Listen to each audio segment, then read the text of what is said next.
السلام علیکم۔ آج اس ویڈیو میں آپ کو عورتوں کا نامحرم مردوں سے اخلاط یعنی ملنا جلنا اور بات چیت کرنا کے بارے میں بتانے جا رہی ہوں۔ یہ ویڈیو خاص طور پر میری پیاری سسٹر شائنہ حیات صدیقی کی پرجوش فرمائش پر بنائی گئی ہے۔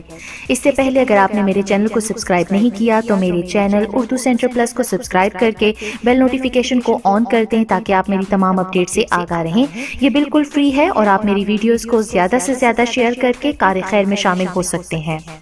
عورتوں کے نامحرم مردوں سے ملنے جلنے اور اخلاط کی ہمارے معاشرے میں دو صورتیں رائج ہیں۔ اول، عورتوں کا غیر مردوں سے پارکوں، تفریح گاہوں، ساحل سمندر، سیاسی جلسوں، ہوٹلوں اور خلوت و تنہائی کی جگہوں وغیرہ میں ملنا جلنا۔ اس ملنے جلنے اور اخلاط کے فتنے، فساد اور بے راہ روی کا سبب ہونے میں کوئی اشکال نہیں اور ہر معقول شخص اسے غلط اور ناجائز سمجھتا ہے۔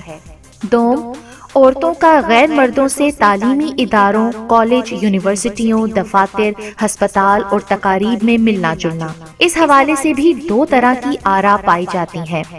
نمبر 1، بعض لوگوں کا خیال ہے کہ نامحرم مرد و عورت کا اس صورت میں ملنا جلنا اور اخلاط کسی بھی قسم کے فتنے، فساد، بے راہ روی اور بے حیائی کا سبب نہیں۔ نمبر 2، دیگر حضرات کا کہنا ہے کہ اس ملنے جلنے میں فتنہ، فساد اور بے راہ روی کے 100% امکانات بلکہ بدکاری کے ہزاروں واقعات ریکارڈ پر موجود ہیں۔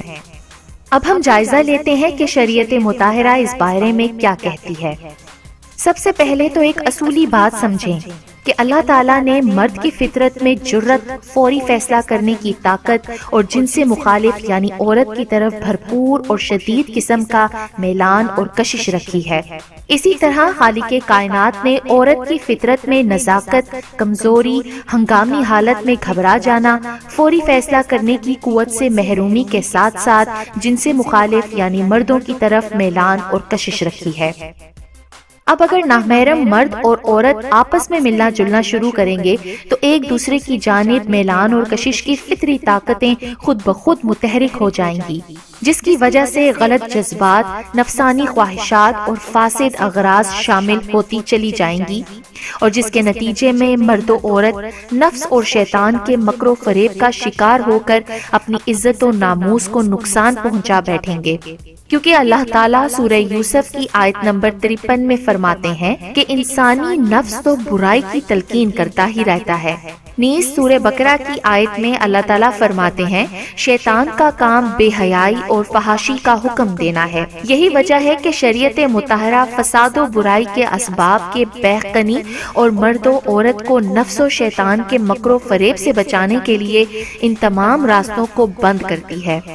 جہاں نامحرم مرد و عورت کی اخلاط کی کوئی بھی صورت بنتی ہو، آپ کو چاہیے کہ وہ اخلاط مخلوط تعلیمی اداروں میں ہو، دفاتر کے مخلوط ماحول کی شکل میں ہو، کارخانے اور فیکٹری کے مخلوط ماحول کی صورت میں ہو، یا شادی بیاہ کی مخلوط تقریبات کی عنوان پر ہو۔